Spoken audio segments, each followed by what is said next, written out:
Hello everyone, welcome to Sales in Minutes. Today me and Astrid are gonna bust some myths. Yes, and as you see, we're here alone this time. Yeah, all right, I'll start. You start. Are you ready? Yeah. Okay. In sales, you have to act a certain way to be taken seriously. Yes, that's true. Is it? Yeah, especially me as a woman. Yeah. In sales. Yeah. Because I feel like I'm being judged the second I jump into it, especially because I'm young Yeah. and a woman in sales, and I always have to just speak up, very loud, and very show my competence directly. Yeah. When I'm in the sales call to gain some trust. Yeah, I that's feel like. true. You have to prove something quickly. Yeah. Right? So what do we say? Is it true or is it a myth? 100% very true. Okay. Yeah. Okay. I'll take the other one. Yeah.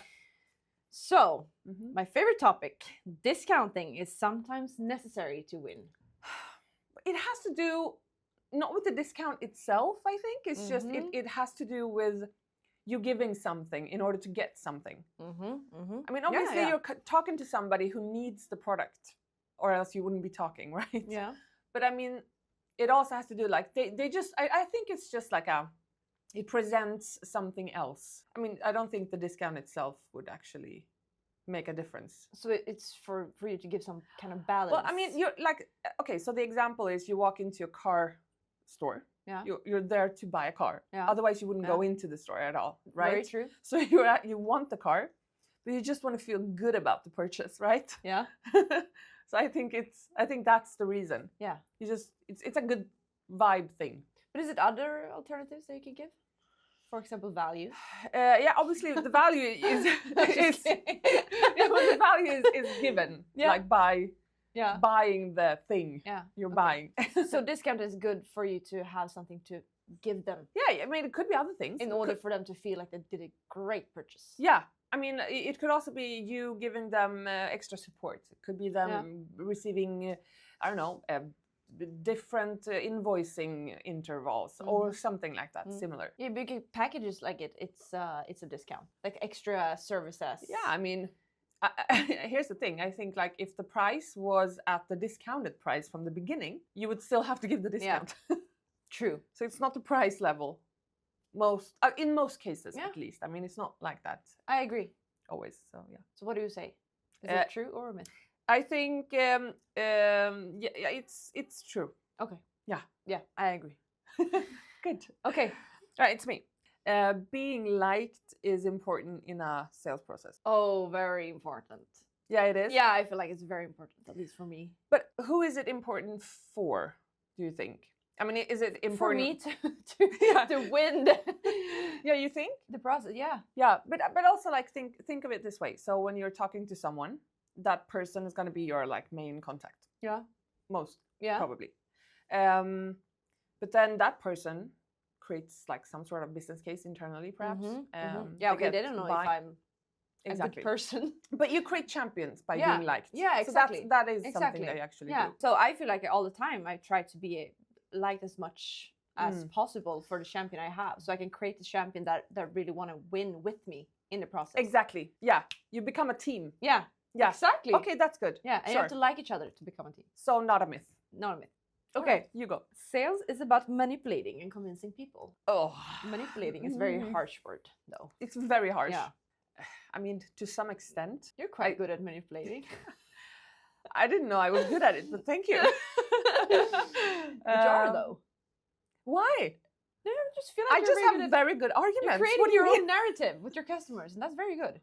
Yeah, but I think circling back to the thing we just talked about, being trusted or liked or whatever you want to call it. So I think you have to put forward your case, and obviously if there is a case, you will be trusted with the competence you've laid forward. Yeah.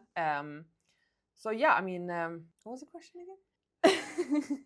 If sales is all about manipulating and convincing people. But okay, so to some small, tiny extent, yes, I think. Yeah, manipulating, it could be very good, but also very bad. Yeah, of course, because manipulation always, it's very easy to just pop the balloon of manipulation as well. Yeah. Because to some extent, and at some point, your stakeholder will go back, think about what you've talked about, and it's going to be very easy to just like poke a hole on the whole concept.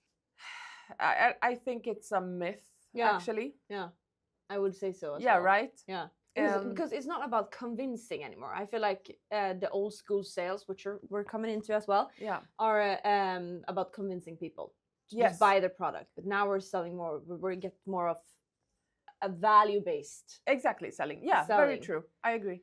So I think it's a myth. Okay. Yeah. Yeah. Okay. Agree? Yeah. Okay, cool. Myth. The next one. Oh yeah, it's me. Sorry. All right. So can you tell in the first meeting if the deal will close? Yes. If you're senior, at least. If you've done sales for a couple of years now, then you always have that gut feeling. But of course, you can be surprised. At some processes, but absolutely. And I also always have a strong feeling, like in the first meeting, meeting my stakeholder. Yeah. But I mean, stuff can happen as well. Yes. I mean, throughout the process, stuff can happen. But I just feel like it's not that often anymore that you get surprised when something comes in. Yeah, that's like if true. you close a deal, you're not getting surprised anymore because you're that senior. Yeah, my first couple of years, I got surprised all the time. Like what? I sold? Yeah. And my boss was always like, "Why did they buy Oneflow?" And I was like, "I don't know. I was liked." Okay. So that was great. Okay, cool. So not a myth. Not a myth. Okay, right? I agree. Okay. This is the hot topic here. AI is making salespeople lazy. 100% true. It is making us lazy. Is it laziness though? Or is it just like fine-tuning everything? To talk about manipulating. Okay, busted. No, but I mean, I think it fine-tunes our wording, our way of laying forward the arguments. Yeah. Gives us even arguments sometimes that we didn't think of. Yeah. It can give you several different perspectives. Yeah, that is true. But I get 1,000 of emails every week from AI bots. Yeah. Where I can even recognize directly that the salespeople hasn't even scrolled down the email that they're sending out. They haven't even read the email that they're sending out. Yeah, that's it looks not like nice. Shit. Yeah, that's laziness. Yeah, it is. Yeah, it removes the personal factor, definitely. But I also think it's a good thing. I mean, how much effectiveness have we seen from? Yeah, of course it creates efficiency. Of Yeah. course. But how long ago was it that you sat down and actually typed an entire email? Typed in cold email. I actually do it all the time. You know why? Because I'm too lazy to copy the background into ChatGPT and then fine-tuning that, prompting, and then copy-pasting it back. So I'd rather just go ahead and write it myself. Okay, so AI is whipping your ass instead. Yeah. Because you're too lazy to copy it in ChatGPT. To prompting. I'm too lazy to prompt. Okay. Yeah. Too lazy to prompt. So I would actually say it's a myth. I don't agree. Okay. You can agree if you want. Yeah. I feel like we're getting more and more lazy. Yeah. I haven't even done a note from a meeting for like 2 years now. Yeah, that is true. Not a single note. That is sad. We have our AI bots in all our meetings. Yeah. Which is nice. Yeah. But then also you can focus on but I the trust person. myself. And I trust myself too much. I feel like I'm gonna. Yeah.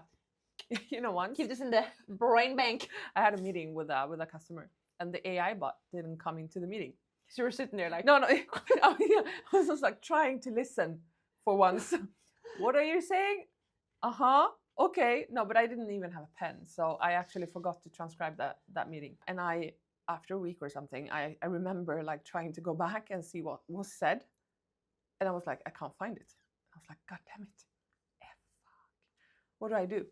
So I had nothing to go on. I had the sync, and I had to like recap everything, go through the entire first meeting again. Almost, it was a shish. And that is why it makes us lazy. Yes, in my opinion. Yeah. For me, it's the truth. Yeah. Okay. For me, it's a somewhat myth. Okay. But okay. Okay. All right. It's me. All right. Confidence beats competence. That's a hard one. I feel like confidence is so important in most of the cases. Yeah. Like being confident to show a solution to a potential customer. Yeah. Is very, very important. But doesn't both come as a couple? Yeah. Yeah. It's like a team of it does two. Yeah. But there's a lot of meetings I still don't have the competence to solve some problems, very technical problems, for example. I feel like sometimes I just fake it till I make it. Yeah. With my confidence. Yes. In meetings. Yeah. I agree. Because you're more senior than I am in sales. And I feel like you have the competence, but you also deliver the competence with confidence. Yeah. So that is very important that it goes hand in hand. Yeah, it does. It comes in pairs. Yeah. Yeah, I agree. So if you are competent, you will have confidence. Says itself. Yeah, kind of. So very true. Very true. And the last one for this episode is fake it till you make it. A myth, I would say. Yeah, I also think it's a myth. I mean, of course you can fake stuff, but for how long? Not that long. No, not that long. Maybe over the phone, but also if you meet a person or you're just sitting in a meeting and fake it, you will get caught very fast. Yeah, you can call a fake salesperson fairly quickly. Yeah, I agree. So myth. Okay, great. And that was the last myth. Thank you all for listening.